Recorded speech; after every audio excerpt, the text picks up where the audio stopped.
Hello friends, तो आज हम शुरू करने वाले हैं हाल ही में आई न्यू सीरीज 1000 बेबीज को। यह एक हॉरर सीरीज है, तो चलिए शुरू करते हैं।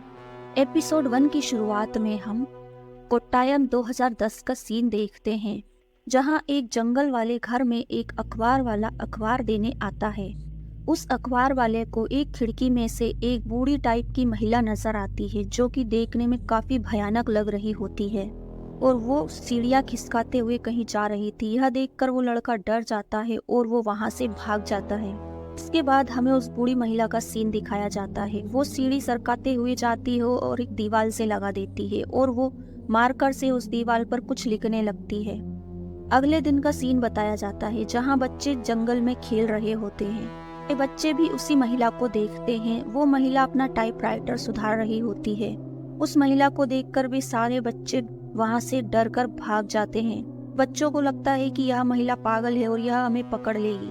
फिर वो महिला उठकर वहां से जंगल की ओर आती है और वो जैसे ही मुड़ती है तो वह देखते हैं हम कि वहां पर बहुत सारे छोटे छोटे बच्चों के झूले हैं और उनमें बहुत सारे बच्चे सोए हुए कई तरह की आवाजें कर कर कर रो रहे होते हैं। तो महिला कुछ ज्यादा ही डर जाती है और अपने कान बंद कर लेती है और जोर जोर से चिल्लाने लगती है और उसके बाद वह भागते हुए अपने कमरे में आ जाती है। इसके बाद हम इस महिला के लड़के को देखते हैं। तभी हमें पता चलता है कि इस महिला का नाम सारा होता है। ये महिला अपने बेटे से कहती है कि मेरा मार्कर खत्म हो चुका है, मुझे मार्कर लाकर दो। इस पर उसका बेटा कहता है कि मैं आज मार्केट से आते समय तुम्हारा नया मार्कर ले आऊंगा, तब तक मैं आपका मार्कर सही करके देता हूँ। और वो उस मार्कर में थोड़ी सी बची हुई इंक डालता है और अपनी माँ को दे देता है। फिर हम सारा को देखते हैं। वो अपने कमरे पर सारी दीवारों पर मार्कर से कुछ नाम लिखे हुए होते हैं, कुछ जन्म तारीख भी लिखी हुई होती है और ये नाम किसके हैं ये हमें सीरीज में आगे पता चल जाएगा।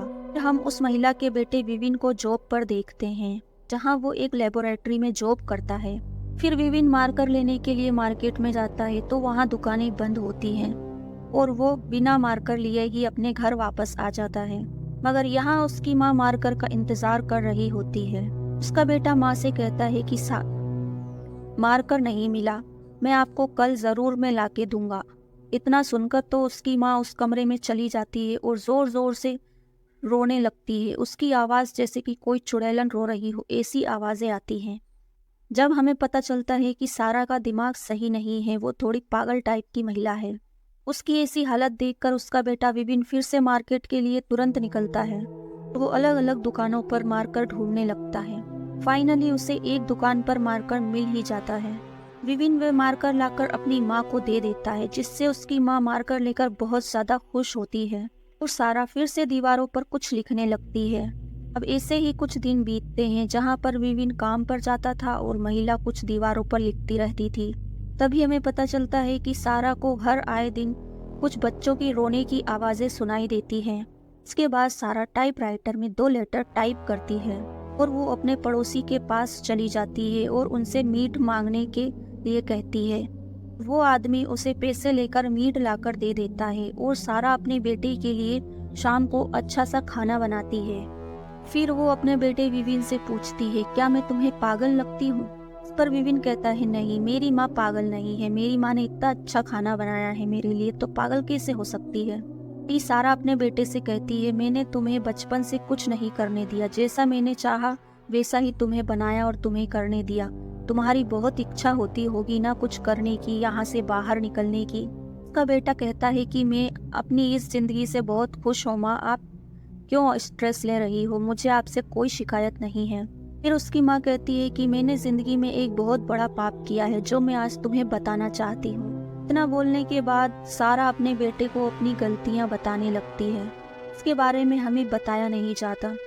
अब सारा की सारी बातें सुनकर उसका बेटा सीधे सारा के रूम में जाता है और उन दीवारों पर लिखे हुए शब्दों को पढ़ने लगता है और सारा यहाँ जोर जोर से हंसने लगती है, जो कि विपिन को बर्दाश्त नहीं हो पाता।